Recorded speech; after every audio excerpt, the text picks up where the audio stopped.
मैंने अपना 100% दिया, लेकिन हालात अनुकूल नहीं थे। कई काम अधूरे छोड़कर जा रही हूँ। मेरा तो नुकसान नहीं हुआ, लेकिन झारखंड के हजारों छात्रों का बहुत बड़ा नुकसान हुआ है। ये शब्द हैं झारखंड लोक सेवा आयोग की अध्यक्ष डॉक्टर नीलिमा केरकेट्टा के। जहां एक ओर 11वीं जेपीएससी सिविल सेवा मुख्य परीक्षा का रिजल्ट पेंडिंग है, वहीं दूसरी ओर नीलिमा केरकेट्टा का कार्यकाल खत्म हो रहा है।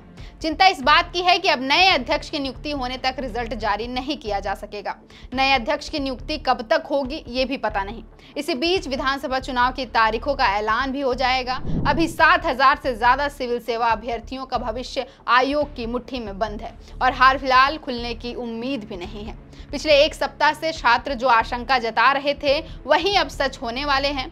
अब विदाई बेला में आयोग के अध्यक्ष डॉक्टर नीलिमा केरकेट्टा ने भी छात्रों की चिंता पर आशंकाओं की मुहर लगा दी है।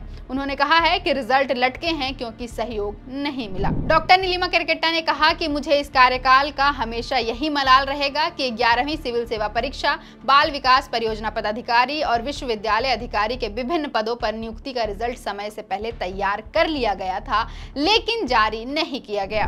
डॉक्टर नीलिमा केरकेट्टा ने आरोप लगाया कि उनको सदस्यों से अपेक्षित सहयोग नहीं मिला। सदस्य माने अजीता भट्टाचार्य, प्रोफेसर अनीमा हांसदा और डॉक्टर जमाल अहमद। अब ये साफ नहीं है कि तीनों सदस्यों ने आयोग की अध्यक्ष का सहयोग नहीं किया या फिर इनमें से कोई एक या दो लोग छात्र हित के बजाय निज हित को देखते हैं। कारण चाहे जो भी हो, लेकिन अब ये स्पष्ट हो चुका है कि समय पूर्व तैयार हो चुके रिजल्ट जारी नहीं किए गए। आखिर क्यों?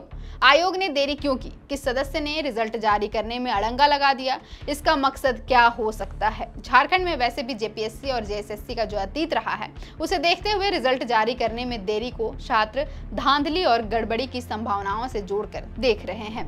क्या 11वीं जेपीएससी सिविल सेवा परीक्षा में आयोग के खास बच्चों को फिट करने की खातिर रिजल्ट में देरी की जा रही है? क्या गरीब और मेहनतकश बच्चों के सपनों को भी बेच देने के गोरख धंधे में अब तक डील फाइनल नहीं हो सकी है? क्या ये तय नहीं हो पाया है कि किस श्रेणी में कितने योग्य अभ्यर्थियों का अधिकारी बनने का ख्वाब किस अनुपात में तोड़ना है? क्या आयोग एक और पाप करने की ओर कदम बढ़ा रहा है, जिसके सूत्रधार आयोग के भीतर ही बैठे कुछ लोग हैं? ऐसे ही कुछ अनचाहे और गंभीर सवाल उन हजारों अभ्यर्थियों के मन में है जो आयोग के दफ्तर के बाहर इस डर और आशंका के साथ जमे हैं कि कहीं उनकी मेहनत का हासिल किसी रईस जादे को बेच ना दी जाए। सवाल तब भी है कि क्या वे आयोग का पाप रोक पाएंगे? दैनिक हिंदी अखबार प्रभात खबर को दिए इंटरव्यू में आयोग के अध्यक्ष डॉक्टर नीलिमा केरकेट्टा ने कहा कि जेपीएससी की छवि को बेदाग बनाने के लिए मैंने अपना 100% दिया। समस्या ये रही कि मुझे आयोग से अपेक्षित सहयोग नहीं मिला। सहयोग नहीं मिला तो कई नियुक्तियां फंसी रह गई। उन्होंने आयोग में सदस्यों की नियुक्ति के नियम पर भी गंभीर सवाल खड़े किए हैं। उन्होंने स्पष्ट कहा है कि मैं ये देखकर हैरान हूं कि विश्वविद्यालय के प्रोफेसर, इंजीनियरिंग कॉलेज और बिरसा कृषि विश्वविद्यालय में चीफ साइंटिस्ट सहित प्रशासनिक अधिकारियों के अहम पदों पर नियुक्तियां असिस्टेंट प्रोफेसर स्तर के सदस्यों के जिम्मे हैं, जबकि महाराष्ट्र जैसे राज्य में कुलपति स्तर के लोग राज्य लोक सेवा आयोग के सदस्य बनते हैं। कम से कम 50% लोग प्रशासनिक महकमे से होने चाहिए। उन्होंने कहा कि जेपीएससी की कार्यप्रणाली तब तक नहीं सुधरेगी जब तक 2001 में बनी नियमावली में बदलाव नहीं होगा। डॉक्टर नीलिमा केरकेट्टा के बयान से स्पष्ट है कि आयोग के अंदर बहुत सारी गड़बड़ियां हैं। डॉक्टर नीलिमा केरकेट्टा रिटायर हो रही हैं, ऐसे में अभ्यर्थियों की चिंता जायज है। दरअसल जनवरी 2024 में ही 11वीं जेपीएससी सिविल सेवा का विज्ञापन निकला था। मार्च 2024 में प्रीलिम्स की परीक्षा हो गई। जून 2024 में मुख्य परीक्षा ली गई।